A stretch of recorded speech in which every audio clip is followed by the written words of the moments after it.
Cecil Taylor, and I'm best known in the street riding world as building 1934 Woodies. About 40 years ago, we started Hercules Motor Car Company building brass radiators and Model T bodies, and then we progressed into the late 20s and then the early 30s, and for the last 30 years we've been building the Hercules Woody. In business, you have to know what your limitations are. And in our case, we couldn't stamp a roof panel or a big quarter panel or something, so with it being a Woody, we had the capabilities of making the cowling and the hood and small parts.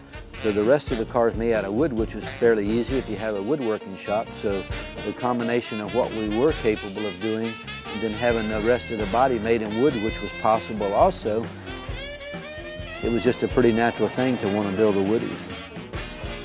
Plus, they're cool. Occasionally, I get the opportunity to do something special like this 1922 Rolls.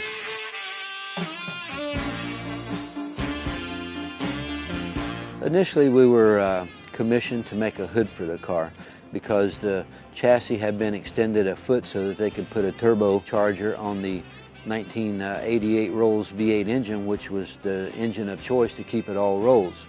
So once we got the hood done, it looked like we needed to do some more things for it to make it end up a really special car. So this is a little piece we designed to accent the Rolls Royce emblem, of course. This is also inside the car to cover our speakers. Once we got the luggage rack made, the decision was made to use the wicker theme throughout the car. And as a result, we wanted to have the air conditioning vents with the wicker in it. And that would be the piece that we get from the laser. That's stainless, so we can polish it up as you see and make it look like chrome. But you get that piece, and the way we tap these little edges down is we have the laser company make a 3/16 plate to match the size of this so that we're 3/16 bigger all the way around. Then we take that piece, it actually goes underneath, then we bolt it with this companion flange up top. We vice grip it together with some C-grips, and then we take a hammer and actually peen that little 3/16 edge down all the way around. And when you're all done, we grind it and clean it up, and as you can see, it makes it look rather factory.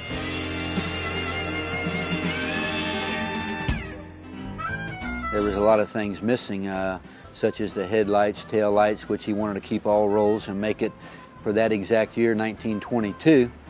So automotive flea markets, the internet was very helpful. People knowing that he was looking for the parts gave him a few leads. But it took about 4 or 5 years just to acquire the headlights, which obviously are very hard to find. This is a very elegant little cowl light, which you can see is much smaller than the headlight. This would be mounted on the firewall just in front of the windshield. And as you can see, it has nice engravings of Rolls Royce, which indicates that it is original. These are actually Bosch and Lamb lenses that are in the front of the big headlights, which I think they're around 11 or 12 inches in diameter. The tail lights, they also are very elegant, and they actually have the Rolls Royce stampings in it. There's 4 of these on the back. We had to make this little bracket, of course, to put them all together, and then had it chrome plated. But all the lights on the car, when it's all on there, is very, very elegant looking, and makes a beautiful, beautiful finished car.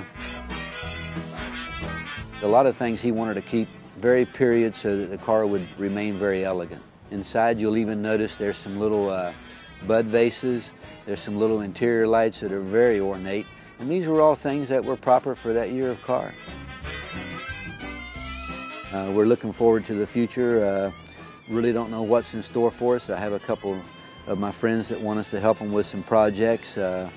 So I don't know if it's going to be a Woody or if it's going to be a 32 Ford. It just remains to be seen on what we get in the door next.